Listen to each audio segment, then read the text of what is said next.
co jdou za ním, tak už volali vysílačkou kolegům, aby zavřeli silnici, aby to auto zastavili. A to je doporučí. Takže tady mám takový stanoviště, tady to si představíme jako silnici, takové silnice. Takže na půlce silnice máme zastavené to auto policejní.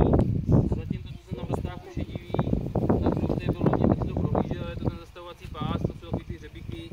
Vlastně to auto, kdyby to přejelo, tak si propíchá všechny kola, stejně by zastavilo tamhle kousek dál. Takže ty pachatelé tamhle přijedou, zastaví tady takhle jakoby před tou oktávkou, protože už nemají kam, protože buď by si propíchli kola, nebo by nabourali do auta. A uvidíte, jak je policisté zadrží v tom vozidle, jak je vytáhnou z auta a je dokončí ten zákrok. Jste připravení? Jako to je silnice. Fotografové připravený?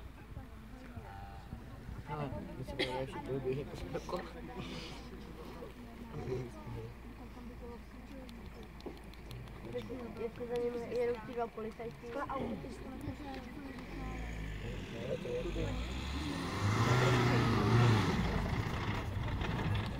Policie! Policie!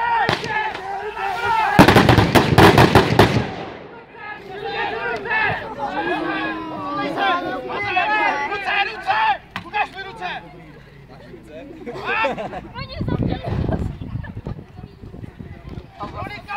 To jsem chtěla.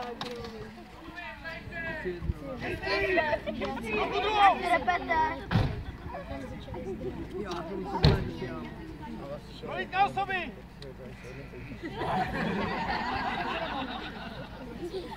A dřepy vlastníkovi nepomůžou.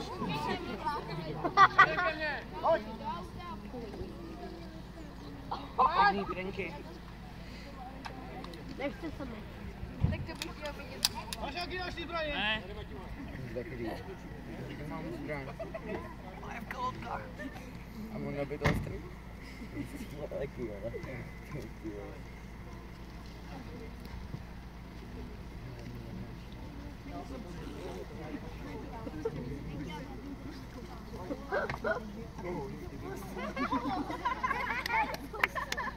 Houkejte!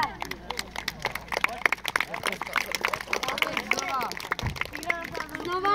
Ale to nevadí. Znova! Já se fakt nepěknou ty gumy.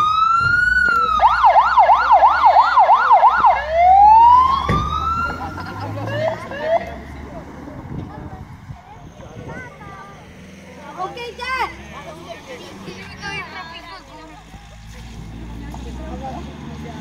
Auta jsou naše s motorkou. Hele, prodáme tam to auto, jsou nám milionáři. Holky, sednout. Už jste vymluvil. Ty ho nechte.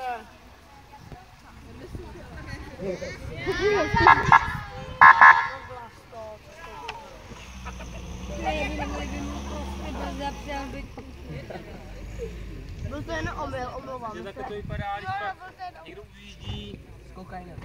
stejně se postaví takovýhle stanoviště, někde o kus dál na nějaké silnici, po který jede ten pachatel. Takhle pak vypadá to zadržení těch pachatelů, tam třeba řidič a spolujezdec. Že policisté takhle vytáhnou z auta, spoutají, provedou u něj prohlídku, jestli nemá u sebe nějakou zbraň nebo nůž nebo něčím, čím by nám mohl ublížit, nám jako policistům. Naloží se do auta a odváží se na policejní stanici, kde pak jsou tím prováděny další úkony, výslech, pak třeba putuje do vězení.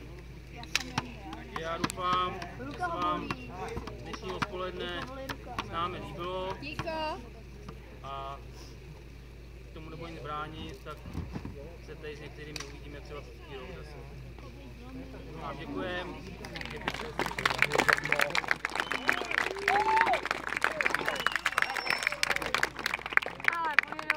A jdeme balit, jdeme petovat. Jaká byla psíčková? Jste udělali chybu, že jste nevzali psíčkovou. Byla by větší zábava.